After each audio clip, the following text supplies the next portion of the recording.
यानी अनुकोण प्रतिचित्रण। मैपिंग क्या होती है ये अनुकोण कि इसमें जेड प्लेन का कोई पॉइंट ले P, जेड प्लेन में क्या होगा x plus alpha Y, clear. तो यानी ये किस में आएगा x और y की फॉर्म में। इस पर कोई पॉइंट ले लिया मैंने x नॉट और w प्लेन, w का मतलब क्या होगा fz यानी u प्लस आल्फा, किसके बीच ग्राफ बनेगा u और v के बीच। तो जेड प्लेन के point P x not y not की w प्लेन में इमेज जो है P dash u not v not है और P से पास होने वाले टू डिफरेंशिएबल आर्क कौन से हैं C1 और C2। इन्हें बताना चाहो तो ये डायरेक्शन बना देना। तो P से पास होने वाले टू डिफरेंशिएबल आर्क C1 और C2 है, क्लियर। और इनकी इमेज W प्लेन में P डैश से पास होने वाले टू डिफरेंशिएबल आर्क क्या है Γ1 और Γ2 है, क्लियर। अब कंडीशन क्या बोल रहे हैं, इन दोनों आर्क्स के बीच जो एंगल है वो है अल्फा, क्लियर। ये अल्फा, तो इस अल्फा के कारण यहाँ जो है इन दोनों डिफरेंशिएबल आर्क्स के बीच में एंगल कितना आना चाहिए अल्फा। इस अल्फा की डायरेक्शन और मैग्नीट्यूड सेम है, यानी ये अल्फा है तो ये भी अल्फा होना चाहिए, ये एंटी क्लॉकवाइज है तो ये भी एंटी क्लॉकवाइज होना चाहिए। हाँ अपन बोल सकते हैं इस पे कार ऊपर जा रहे हैं इस पे नीचे जा रहे हैं, उससे कोई मतलब नहीं। मेन अपने को किससे बोल रहे हैं अपन, एंगल की कंडीशन से। अगर एंगल का मैग्नीट्यूड है डायरेक्शन सेम है तो ये मैपिंग क्या कहलाएगी कन्फर्मर। तो अपन बोल रहे हैं एक मैपिंग है W इक्वल्स टू FZ किसी डोमेन D में कन्फर्मर मैपिंग कहलाती है इफ डोमेन D के एवरी पॉइंट से पास होने वाले डिफरेंशिएबल आर्क, मैंने एक पॉइंट लिया है, डोमेन का कोई सा भी पॉइंट लेना है, तो इफ डोमेन D के एवरी पॉइंट से पास होने वाले डिफरेंशिएबल आर्क के बीच का एंगल का मैग्नीट्यूड के बीच के एंगल का मैग्नीट्यूड और डायरेक्शन में कोई चेंज नहीं है, तब ये मैपिंग क्या कहलाएगी कन्फर्मर मैपिंग होगी, क्लियर। और अगर इसमें मैग्नीट्यूड वही है, एंगल की डायरेक्शन चेंज हो जाए, देन वो कैसी मैपिंग होती है आइसोगोनल।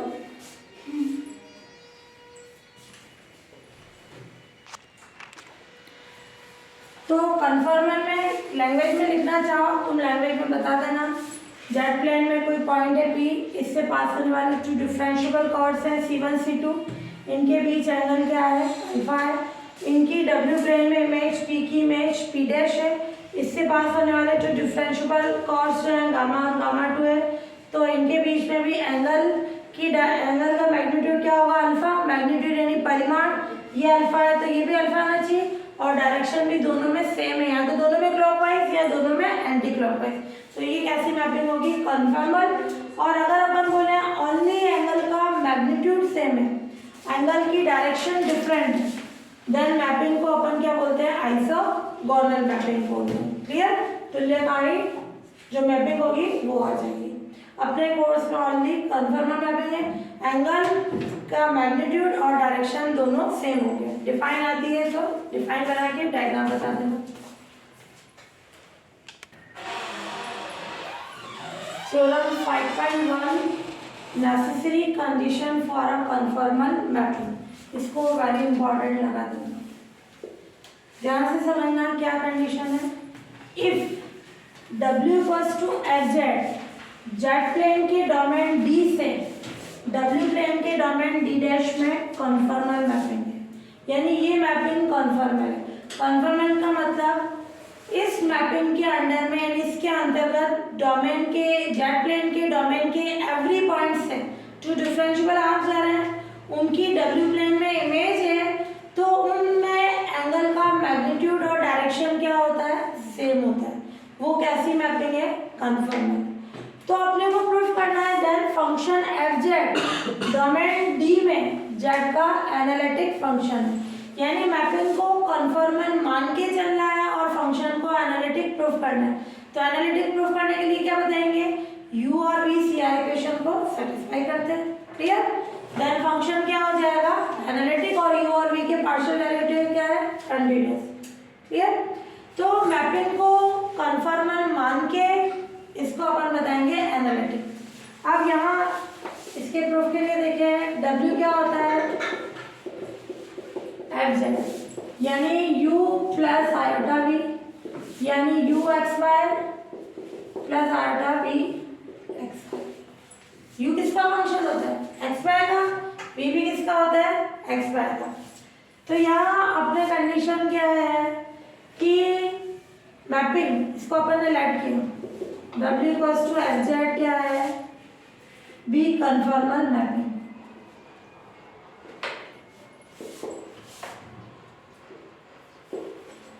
क्लियर, ये कन्फर्मल है। अपन क्या प्रूफ करेंगे, फंक्शन डोमेन डी में एनालिटिक है ना, तो W equals to FZ B conformal mapping in domain D to prove FZ is analytic in domain D। तो कन्फर्मल है और अपन एनालिटिक प्रूफ करेंगे। अब सबसे पहले देखिए, ये जैसे जेड प्लेन है,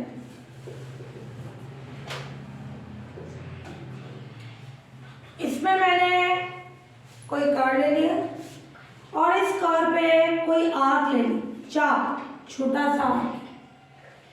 ये चाप की लंबाई क्या ले ली ds। क्लियर, ये जेड प्लेन में क्या कंडीशन होती है, ये x ये y की कंडीशन, तो ये जो होगा ये कितना होगा dx,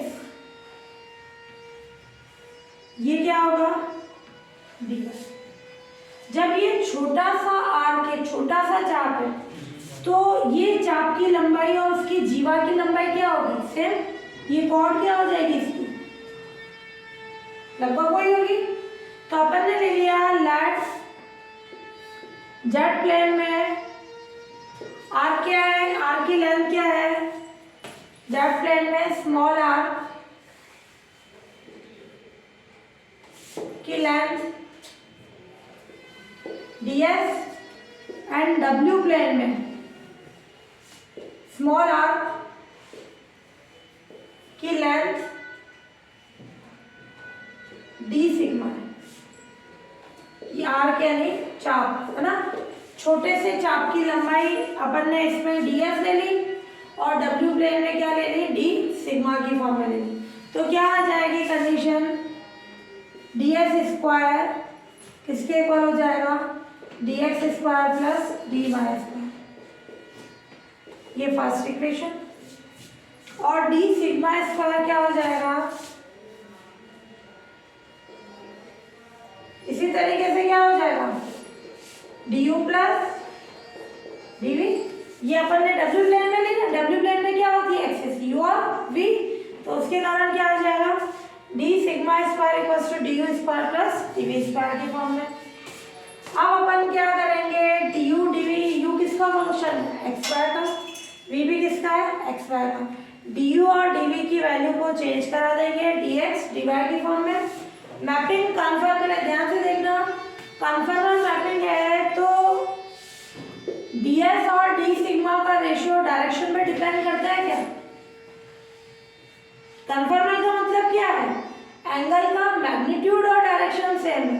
अपन तो चाप की लंबाई ले रहे हैं, चाप की लंबाई का रेशियो ले रहे हैं, तो क्या वो होगा क्या, तो अपन उस कंडीशन के यूज से प्रूव करेंगे।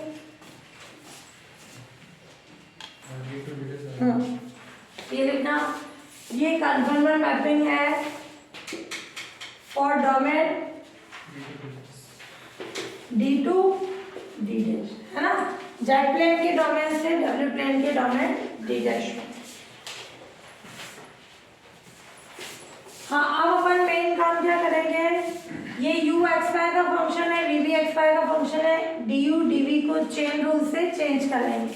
तो क्या कंडीशन आ जाएगी, du चूंकि u is function of x y, du क्या होगा del u upon del x into D plus del u upon del y into D. Clear, और dv del v upon del x into dx, del we upon del Y into D Y. इसको किस पे put कर दें? In second. Putting in equation second, तो क्या आ जाएगा? डी सिग्मा का होल स्क्वायर डी यू का स्क्वायर, इसका होल स्क्वायर करें, del you upon del x d x, del you upon del y, इसका whole square, del we upon del x d x, del we upon del y d, इधर भी क्या आ जाएगा? ये डी वाई। क्लियर? इस whole square को अपन open कर लें तो क्या कंडीशन आ जाएगी अपने पास?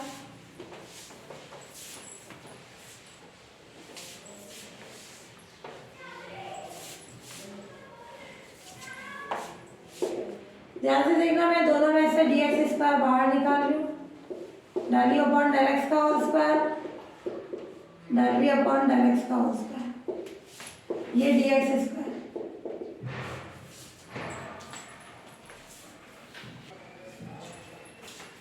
तो ये इसमें से डी एक्स स्क्वायर कॉमन आ गया, plus 2 del u by del x, del u by del y, del we upon del x, del we upon del y, d x d y common, और प्लस डी वाई स्क्वायर वाले साथ में आ जाएंगे। क्या आ जाएगा?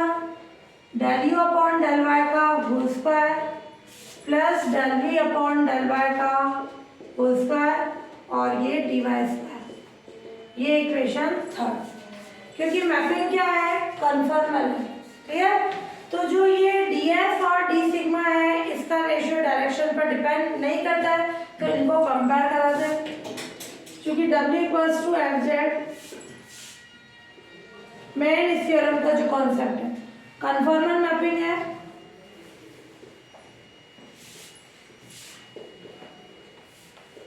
सो d s and d sigma का ratio direction पर डिपेंड नहीं करता है।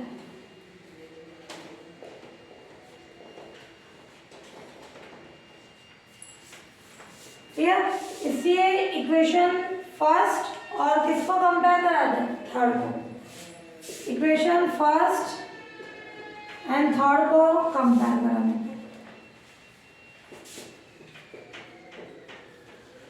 समझ में आ गई कंडीशन? अपन उनकी चाप की लंबाई का रेशियो देख रहे हैं। क्लियर? उनके बीच एंगल को नहीं देख रहे। तो ये कन्फर्मल होने के कारण ये रेशियो डायरेक्शन पे डिपेंड नहीं करता है, तो इनको कंपेयर करा दें। यानी इसके dx स्क्वायर का कोफिशिएंट और उसके dx स्क्वायर के कोफिशिएंट को अपन में ले लें। उधर dx dy का कोफिशिएंट, उसके dy dx का कोफिशिएंट। अपना क्या थी first equation? ds square equals to, यानी इसके dx स्क्वायर का कोफिशिएंट कितना है? 1। इसका क्या है? ये dx dy का कोफिशिएंट है, इस पे है ही नहीं, यानी 0। dy स्क्वायर का कोफिशिएंट ये, इसमें पर उसको कंपेयर करके कंडीशन बनाते हैं। हाँ, तो इनको कंपेयर कराएं तो क्या आ जाएगी condition? Del you upon del x का whole square plus del we upon del x का होल स्क्वायर अपॉन 1 और 2 del you upon del x, del you upon del y, del we upon del x, del we upon del y upon में 0 और del you upon del y का whole square plus del we upon del y का whole square upon 1। इसको मैं कोई constant late कर रही हूँ एच स्क्वायर। क्लियर? स्क्वायर होने के कारण इनको किस फॉर्म में ले लेंगे अपन? कांस्टेंट स्क्वायर की फॉर्म में। अब इससे कंडीशन बना दो तो क्या फॉर्म आ जाएगी? इससे इसको और इसको कंपेयर करना, del you upon del x का whole square plus del we upon del x का whole square is equals to h square. Clear? ये इक्वेशन हो गई 4 और इसको एच स्क्वायर के इक्वल करें तो क्या आ जाएगा? 0। तो ये कंडीशन आ गई del you upon del x, del you upon del Y plus del we upon del x, del we upon del Y is equals to 0। इसको इसके इक्वल रखा, 0 आ गया। इसको इसके इक्वल रखा तो क्या आ जाएगा, del u upon del y का whole square plus del v upon del y का whole square is equal to h square. ये फोर्थ, ये फिफ्थ, ये सिक्स। अब अपन क्या ऐड करना है इसमें कंडीशन, ध्यान से देखना, इन दोनों के स्क्वायर का सम h स्क्वायर है तो अपन ऐड करना है del u upon del x h cos alpha, del v upon del x h sin alpha. First वाला cos की फॉर्म में मानते हैं बेस होने के कारण, ये h cos alpha h sin alpha, इनके स्क्वायर का सम कितना होगा h स्क्वायर, सेटिस्फाई हो रहा है। ऐसे ही 6 से del u upon del y equals to h cos beta और del v upon del y equals to ये भी h sin बीटा। इससे वाली निकाली, इससे निकाली, इसको किस पे पुट कर दें, फिफ्थ पे। तो putting these values in equation fifth, putting these values in equation fifth, क्या आ जाएगा, इन दोनों को मल्टीप्लाई करें तो ये h square cos alpha cos beta, h square sin alpha sin beta is equals to 0। Common निकल गया h स्क्वायर, क्या ये 0 है, कोई कांस्टेंट है, 0 नहीं होगा। क्या आ जाएगा, cos a माइनस बी 0। ध्यान से देखना ये वाला कॉन्सेप्ट, तो अल्फा माइनस बीटा क्या हो जाएगा, plus minus pi by, plus minus लिखा या। अब मैं इसमें लूँ when alpha minus beta pi by 2 है, यानी alpha equals to pi by 2 plus beta, then ये क्या कंडीशन हो जाएगी, देन ये 7th और 8th, then by equation 7th and 8th। ध्यान से देखना, मैं डायरेक्ट लिख लूँ इसको, अल्फा की वैल्यू यहाँ रखिए अपन पाई बाई 2 प्लस बीटा, कितना आ जाएगा del u upon del x,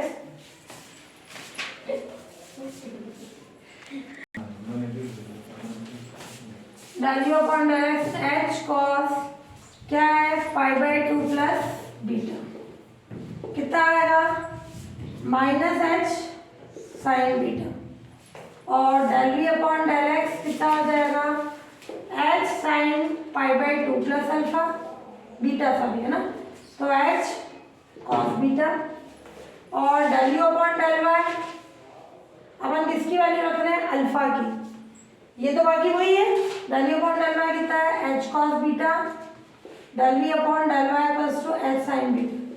क्या इन इक्वेशन से CR इक्वेशन सेटिस्फाई हो रही है, ध्यान से देखना, del u upon del x, del v upon del y क्या इक्वल है क्या, नहीं, इनसे del u upon del y del x not equals to है del v upon del y, and del u upon del y में किसके equal होना चाहिए, minus del v upon del x, नहीं है इक्वल। इसका मतलब इस कंडीशन से CR इक्वेशन सेटिस्फाई नहीं हो रही है, यानी इस कंडीशन से फंक्शन एनालिटिक नहीं। अब मैं दूसरा केस लूंगी माइनस वाले से, क्लियर, इससे u and v CR equations को सेटिस्फाई नहीं करते।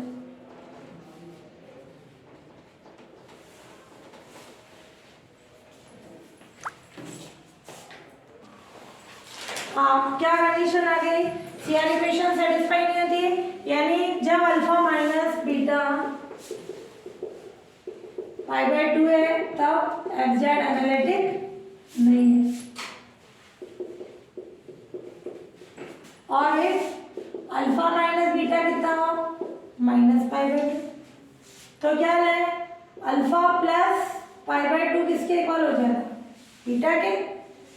देन क्या कंडीशन आ जाएगी, उससे सॉल्व कर लेना। अब इसकी वैल्यू मैं किस पे रखूंगी, बीटा की जगह रखूंगी, ये जो थी ना अपने पास del u upon del y इस पे रखेंगे, del u upon del x को क्या रहेगा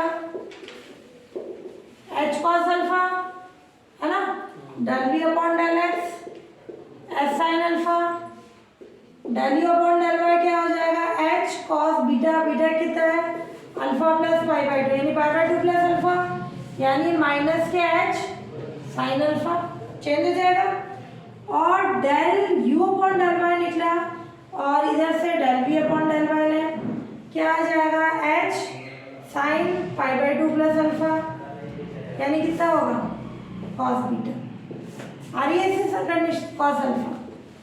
तो इनसे हो गया del you upon del x equals to del we upon del y, del you upon del y equals to minus के del we upon del x, यानी u and v C R equations को satisfy करते हैं।